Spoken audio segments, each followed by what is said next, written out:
Bom dia a todos. Vamos iniciar nossa aula de hoje falando um pouco sobre zoologia. E dentro da zoologia nós vamos começar a explicar ou realizar comentários sobre um filo muito interessante, que nós chamamos de filo molusca. Nesse caso, esse filo ele é importante como todos os outros que já foram estudados, como esponjas, quinidários.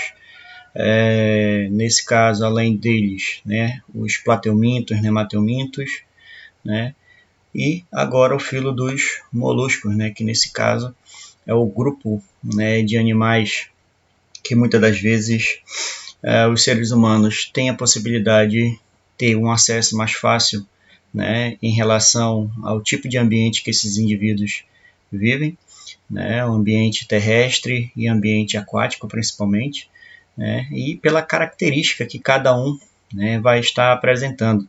Então, quando a gente se refere ao filo molusco, a gente tem que entender que lá do latim, isso significa corpo mole.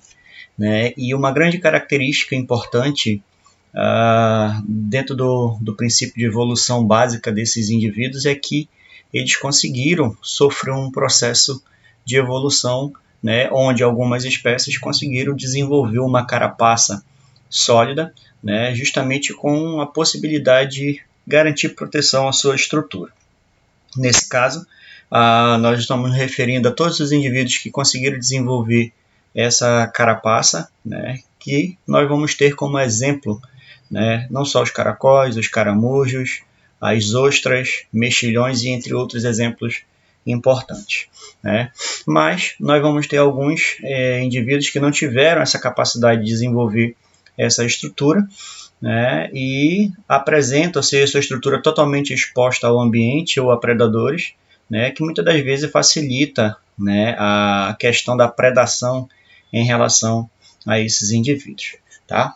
Então, nós vamos falar um pouco sobre as características básicas desses indivíduos.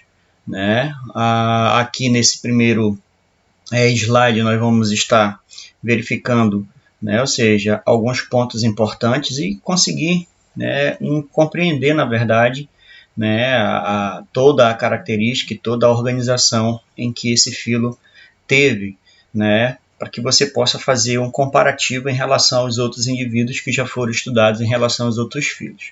Tá? Então, o primeiro tópico em relação à característica dos moluscos é entender que esses indivíduos eles apresentam uma simetria bilateral. O que significa isso? Quando a gente se refere a essa simetria, é a possibilidade que a gente tem de dividir a estrutura desse animal em eixos. Então, quando a gente se refere ao termo simetria, a forma que o indivíduo vai apresentar, e a possibilidade que a gente tem de dividir esses indivíduos por eixo. Nesse caso, ela é bilateral porque permite, ou seja, traçar apenas um único eixo, fazendo com que o corpo possa ser dividido em duas partes iguais, como, por exemplo, lado direito, lado esquerdo, parte superior, parte inferior. Diferente do que acontece em outros animais, porque a simetria dela é radial. Significa dizer que eu posso estar traçando, ou seja, vários eixos, o que lembra ou que é muito similar ao corte que a gente faz na pizza. Então, isso permite com que a gente consiga distinguir a diferença básica entre o que é simetria bilateral e simetria radial. Nesse caso, dos moluscos, sempre simetria bilateral, porque eu vou ter apenas um eixo dividindo a estrutura do animal em duas partes iguais. Certo? O segundo ponto se refere à questão da possibilidade desses indivíduos terem desenvolvido, na verdade, tecidos. Então, quando a gente classifica esses indivíduos como triblásticos, eu estou querendo dizer o quê?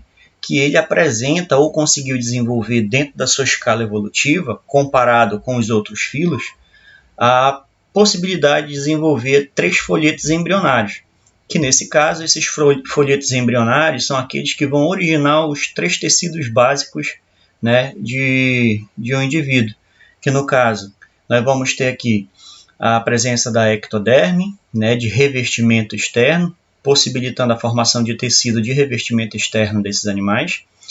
Nós vamos ter a endoderme, que é o que permite a formação do tecido de revestimento interno, e um terceiro tecido, né, que é a mesoderme, que é um tecido que nós vamos estar encontrando entre, né, esses dois, o que faz o revestimento externo e o que faz o revestimento de forma interna, né, e esse terceiro, que é a mesoderme, fica entre esses indivíduos. Então, quando a gente se refere à organização básica, né, da estrutura corporal, esses indivíduos eles conseguiram evoluir bastante.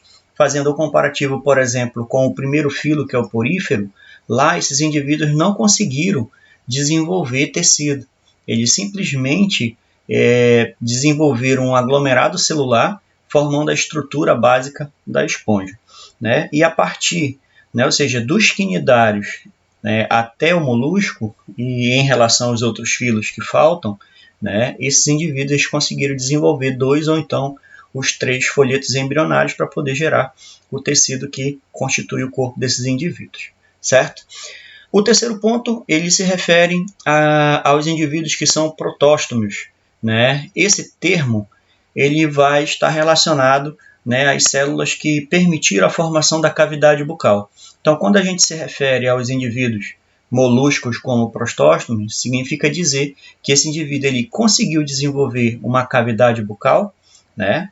Desenvolveu um sistema digestório completo, finalizando, né, esse sistema digestório com a região anal. Então, significa dizer que esse sistema, né, dos moluscos ele é um sistema digestório completo, contendo cavidade bucal e tendo cavidade anal. Então, dessa forma, eles são classificados como protóstomos, certo? Além disso, né, em destaque aqui, nós vamos verificar que esses indivíduos eles são também celomados, né? Nesse caso, eu tenho que entender que os indivíduos que apresentam celoma, eles vão ter essa característica, né, ou seja, de um corpo mole, uma estrutura mole. Porém, entre os tecidos que se formaram na estrutura desse molusco, entre eles eu vou ter a presença desse celoma. E, na verdade, o que é o celoma? O celoma é uma substância de característica gelatinosa que vai ter como finalidade preencher os espaços presentes entre os tecidos que formaram o corpo desse animal. Então, tanto o polvo, a lula, né, o caracol, o caramujo, a lesma, né, e entre outros, eles vão ter, ou seja, a presença básica dessa substância, né, gelatinosa, com característica, né, muitas das vezes incolor, né, preenchendo as cavidades ou os espaços presentes dentro da estrutura desses animais. Tá?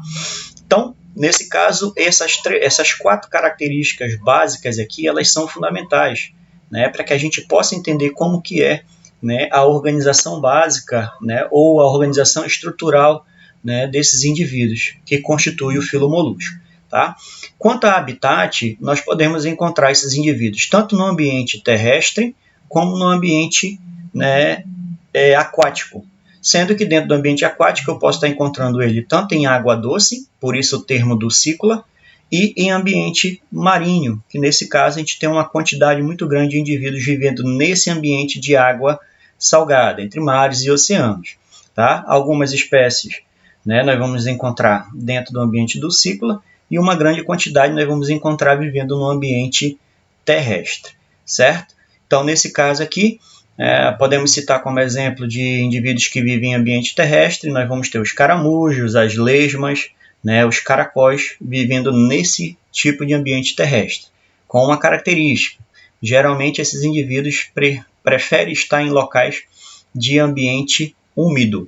Né? Por que ambiente úmido? Justamente para garantir uma maior proteção à sua estrutura e evitar o que a gente chama de desidratação da estrutura corpórea. Tá? Então, eles preferem esses ambientes. Então, durante esse período chuvoso, né, a qual a gente se encontra, ou então qualquer outro local que tenha bastante umidade, é muito comum a gente encontrar a presença de indivíduos, né, com essa característica da imagem aqui ao lado. Olha. Nesse caso, a gente tem aqui um caracolzinho, né, ou seja, fazendo o seu papel, se locomovendo, rastejando sobre a superfície, né, possivelmente de uma madeira, né? E sempre vai ser encontrado em ambientes com bastante umidade dentro dessa parte terrestre. Tá? Quando a gente se refere aos ambientes docícolas e marinhos, a gente vai estar se referindo principalmente, né, à presença de indivíduos como polvos, lulas, né, e ostras, além disso, mexilhões, que são indivíduos que são pertencentes a esse ambiente aquático. Tá? Aí o próximo tópico fala sobre a questão da estrutura corporal desses indivíduos. Então, nós temos que entender que todos os moluscos eles têm o corpo mole, tá? Porém, apresenta, ou seja, uma grande organização, nesse caso fazendo com que eles possam apresentar não só sistema digestório, sistema circulatório, né, sistema respiratório e, além disso, né, ou seja, protegido, né, ou seja, por essa estrutura mole formada pelos tecidos, né, embrionários aqui, né, o que constitui esses indivíduos de forma triblástica. A maioria deles apresenta concha, que é justamente para garantir uma proteção, né, ou seja, da estrutura mais mole desses indivíduos contra seus predadores. Então, na imagem aqui, o caracol, a gente vai ter uma estrutura, né, mais rígida. Quando esse indivíduo ele percebe perigo, ele recolhe, se retrai para a parte mais interna, mas querendo ou não fica exposto. E determinados animais, como pássaros, entre outros, bicam, né, ou seja, a parte de baixo, né, que é onde está exposto, né, ou seja, o pé, né, desses indivíduos. E aí eles têm êxito, né, nesse momento de predação. Mas, na maior parte, quando se recolhe dentro da estrutura, né, rígida, eles garantem, ou seja, sua sobrevivência, tá? Então, nesse caso, quando a gente se refere, né, à característica básica desses indivíduos, né, por apresentar todos os tópicos anteriores, né, nós vamos verificar que esse indivíduo ele tem sistema digestivo completo, né? E dentro desse sistema digestivo, vale a pena a gente ressaltar que na cavidade bucal ele apresenta uma estrutura que a gente chama de rádula. Qual é a finalidade básica dessa estrutura para esse animal? Então, como eles têm uma cavidade bucal pequena, né, aquilo que ele encontra para poder realizar a sua alimentação deve ser raspado. Então, é como se fossem cerdas, né, estruturas calcárias, né, que vão ser utilizadas para fazer a raspagem da superfície do ambiente onde ele se encontra. Tá bom? Então, nesse caso aí, no livro de vocês, né, ou qualquer outra bibliografia, né, ela vai falar sobre a rádula, né, que é considerada uma estrutura biológica, que nesse caso aqui, mais forte do mundo, retirando em primeiro lugar a teia de aranha. Né? Então, nesse caso aqui, esses indivíduos, eles vão ter essa possibilidade, né, de utilizar essa estrutura, né, para raspar a superfície, né, e retirar o alimento. E aí temos que entender que durante essa raspagem pode haver detritos, né, do solo ou de qualquer outra superfície a qual ele retirou. E isso vai ser triturado para que ele possa utilizar essa fonte alimentar da melhor maneira possível. Tá? Quanto ao sistema circulatório, eu tenho que entender que o sistema circulatório dele é aberto. Né? Que quer dizer, é aberto na maior parte dos moluscos, sendo que nós vamos ter uma exceção, que no caso aqui são os cefalópodes, ou seja, as lulas e os polvos, porque tem sistema circulatório fechado. Quando eu me refiro ao termo aberto e fechado, significa dizer que esse sistema circulatório ele vai fazer, ou seja, uma circulação de uma hemolinfa, que seria o sangue, só que o movimento dessa hemolinfa é de forma muito curta. Não é como se fosse um sistema circulatório presente, por exemplo, em um animal mamífero ou uma ave, porque lá é fechado. Então, significa dizer que todo molusco que tem sistema circulatório aberto tem a presença de hemolinfa, porém, o trajeto que esse líquido faz em relação ao corpo dele é muito curto. E aí, o que acontece? Células vão estar absorvendo aquilo que está contido nessa hemolinfa e fazer a distribuição em relação a todas as outras células.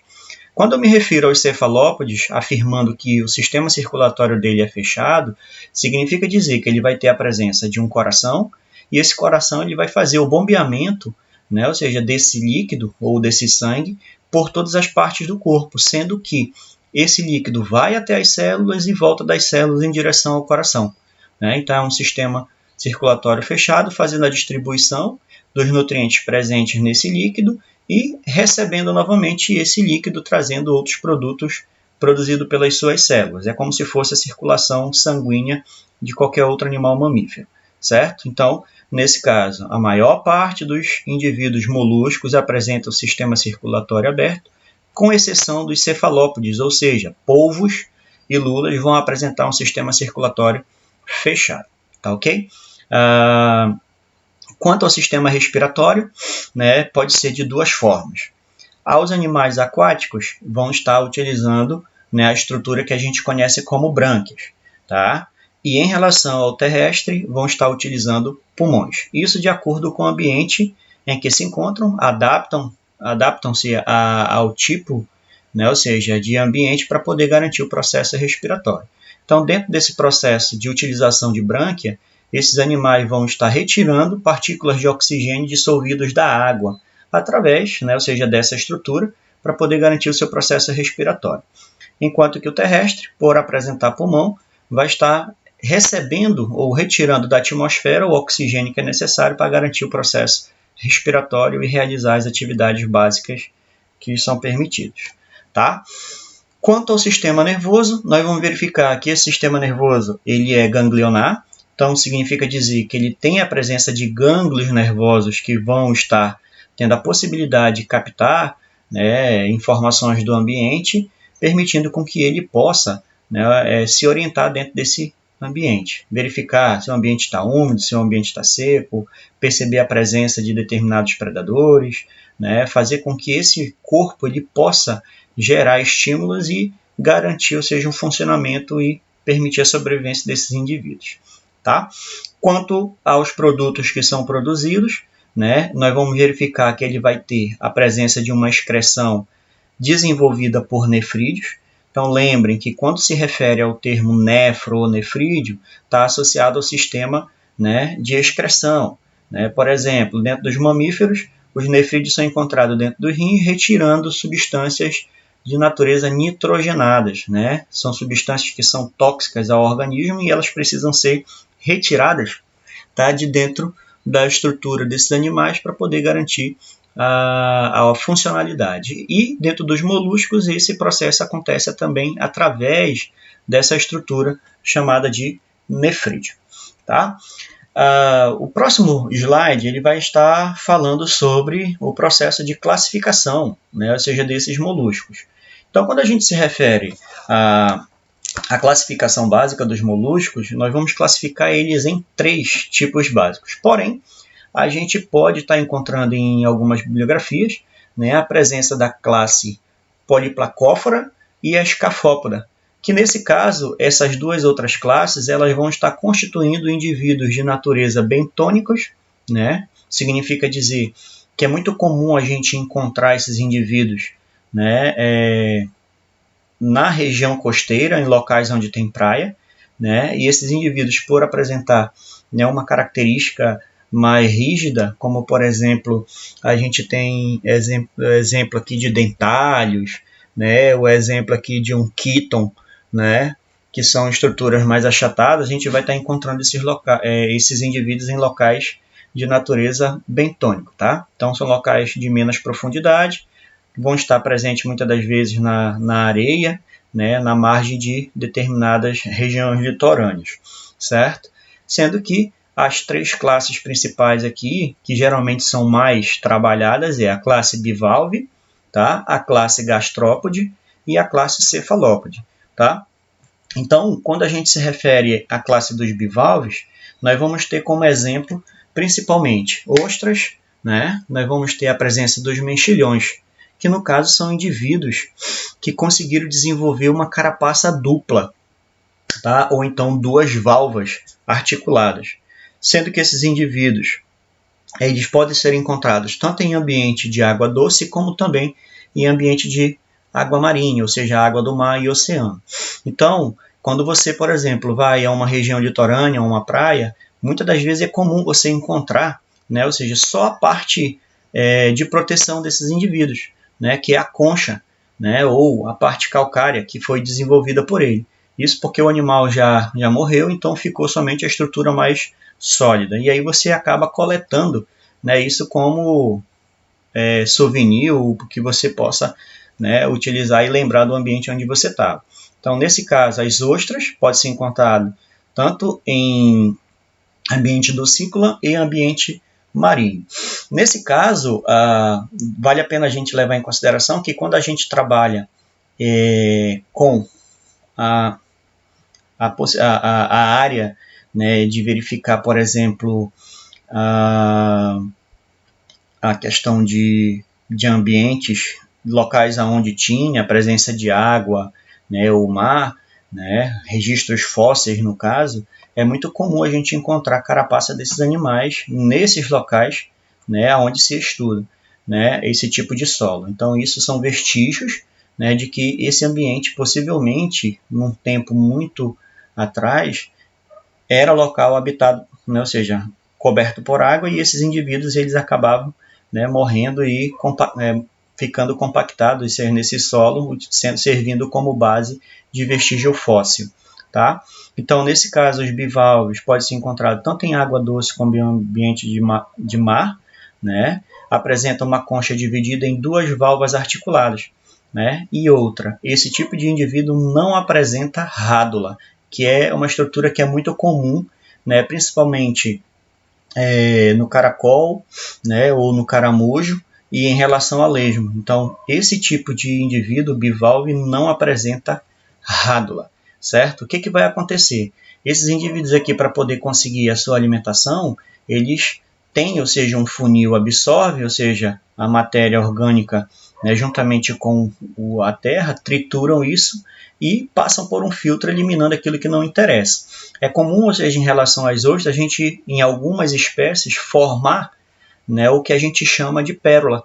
Então, a pérola que é encontrada dentro da estrutura das conchas, né, das ostras, na verdade, é o acúmulo de todos os resíduos que entraram dentro da estrutura. Então, eles acabam produzindo uma substância que a gente chama de madrepérola, envolve essa partícula, né, ou seja, que é diferente dentro da estrutura, e acabam formando, tá, a questão dessas pérolas. Né? E dependendo de cada espécie, essa pérola ela pode ter, né, ou seja, um teor de pureza, e pode ser comercializada por preços aí, né, incalculáveis. Tá? O segundo indivíduo dentro da classificação chama-se gastrópodes. Tá? Então eu vou ter como principal exemplo de gastrópodes, tá? Lesma, que é o exemplo que nós vamos estar observando aqui na imagem. Nós vamos ter o exemplo o caramujo e, além disso, o caracol. Tá? Então, a lesma é um indivíduo que é encontrado, nesse caso, na maior parte no ambiente terrestre, porém eu encontro algumas espécies dentro do ambiente aquático. É um dos indivíduos que não conseguiu, né, desenvolver a estrutura para poder garantir proteção. Então, esse indivíduo ele fica vulnerável quando exposto. É difícil você encontrar, ou seja, um indivíduo desse vagando, né, digamos assim, pela superfície terrestre. Geralmente ele vai ser encontrado em ambientes onde tem bastante umidade, que é justamente para garantir a hidratação da sua estrutura. Já os caracóis preferem um ambiente úmido, mas quando precisam sair, eles saem com uma maior facilidade e se prevalecem, ou seja, da presença da estrutura, né, que garante proteção a esses indivíduos. Porém, esses indivíduos também eles podem ser encontrados nesse ambiente terrestre ou então em plantas, né, vivendo juntamente da umidade. E aí são encontrados em ambientes de água doce, marinhos, e a maior parte em ambiente terrestre. Né? Apresenta uma única concha e estômago sobre o pé. Então, quando a gente se refere ao gastrópode, eu vou verificar que ele vai apresentar, né, pé, massa visceral e a presença de uma cabeça. Tá? Então, toda a estrutura de sistema respiratório, sistema circulatório, sistema excretor, vão estar protegidos dentro da estrutura, né, mais rígida aqui, que é a sua concha. O que fica exposto? Só o pé, né, e a parte da cabeça com a presença, né, ou seja, dos seus olhinhos aqui, para poder garantir a movimentação dentro desse ambiente terrestre. A lesma já tem a estrutura, né, ou seja, exposta, é internamente, mas é exposta, e ele vai ser mais vulnerável em relação a determinados predadores. Tá?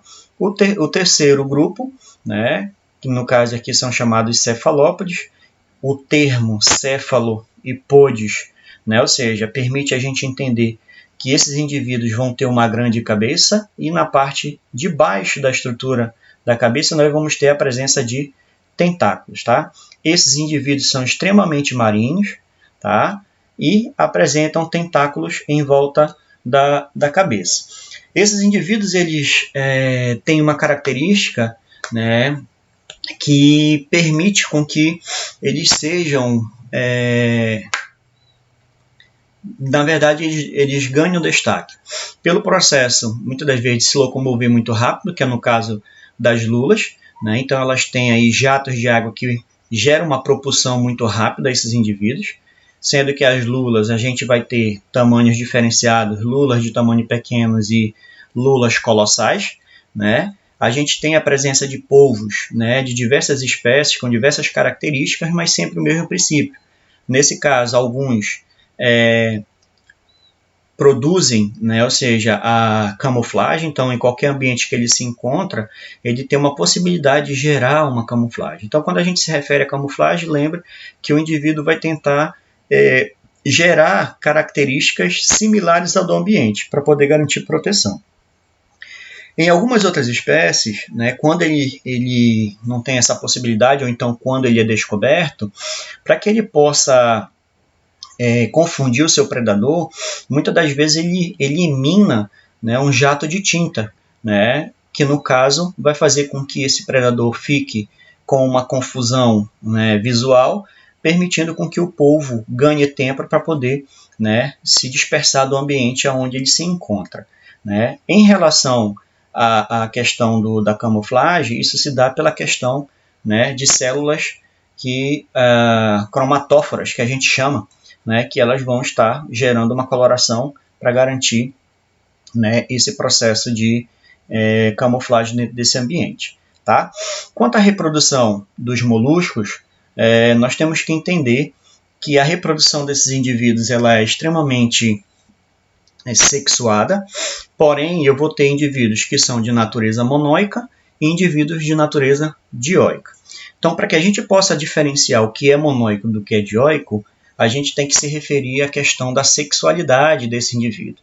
Então, quando a gente se refere ao grupo dos gastrópodes, ou seja, a maioria é monóica, significa dizer que esse indivíduo apresenta, né, ou seja, dois sexos, tá, masculino e feminino, numa única estrutura. Porém, quando se refere ao processo de reprodução, essa reprodução ela vai ser de natureza cruzada, ou seja, ela precisa de um parceiro para poder garantir esse processo reprodutivo. Então, significa dizer que eles são hermafroditas, porém, precisam de fecundação cruzada. Ele precisa, né, ou seja, trocar, né, as células gaméticas com outro indivíduo. E aí, nesse processo de reprodução, vai gerar uma fecundação interna, né, nesses indivíduos, nas fêmeas, no caso, né, ou nesses indivíduos, onde esses embriões vão se desenvolver, né, dentro de ovos, né? E aí, ou seja, por esse motivo que quando a gente se refere ao processo de reprodução dentro dos gastrópodes, a gente coloca a informação de que ele é monóico, apresenta uma fecundação de natureza interna, a reprodução, nesse caso aqui, é sexuada ou cruzada, que a gente chama, produzem ovos, por isso que eu coloquei o termo ovíparo, né? Mas há, ou seja, a possibilidade desses indivíduos se desenvolver de forma direta ou indireta. Quando a gente se refere a desenvolvimento direto ou indireto, é a possibilidade de gerar uma larva para poder atingir a fase de desenvolvimento embrionário posterior. Alguns não. Quando o desenvolvimento é direto, não há presença de larva. Então, ele já nasce com uma estrutura pré-definida e faz só se desenvolver. Quando o desenvolvimento é indireto, a gente tem que entender que há, ou seja, estágios para poder chegar na forma a qual ele vai ter, né, durante esse processo de desenvolvimento embrionário.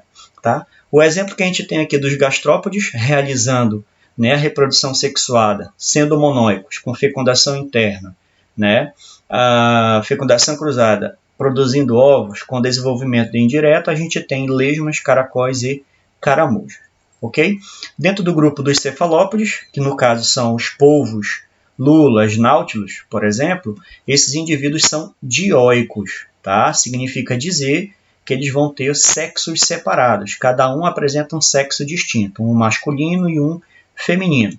Precisam, ou seja, trocar esses gametas para que aconteça a fecundação de natureza interna, tá? Então, no caso, gastrópodes é monóico, tá? Ou seja, um indivíduo com duas sexualidades, masculino e feminino, significa dizer que são hermafroditas, apresenta fecundação interna, enquanto que os cefalópodes são indivíduos com sexos separados, por isso o termo dioico aqui, gerando fecundação interna, né, e de forma direta.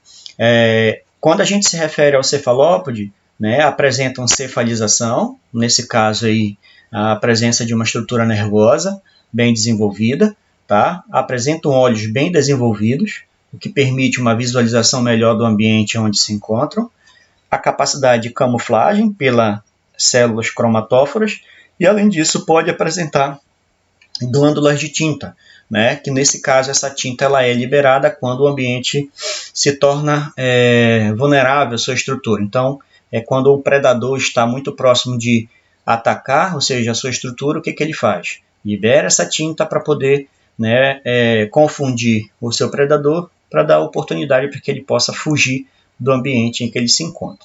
E o exemplo, né, polvo, lulas e náutilos, todos indivíduos de ambiente marinho, ok?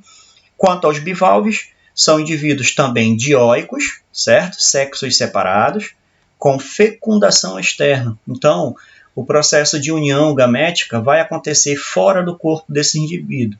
E, além disso, a presença de desenvolvimento indireto, né? Significando que há uma fase larval, né, para poder chegar ou seja, a estrutura bivalve. E o exemplo que a gente tem, mexilhões e ostras, certo? Por hoje, né, finalizamos a nossa aula sobre molusco. Espero que vocês tenham compreendido, né? Mais uma dicasinha para que vocês possam, né, fazer leitura do conteúdo, estudar da melhor maneira possível, para que vocês possam, né, compreender mais e mais e aplicar isso nas atividades relacionadas ao conteúdo. Tá? Agradeço desde já a compreensão, tá? E até a próxima videoaula.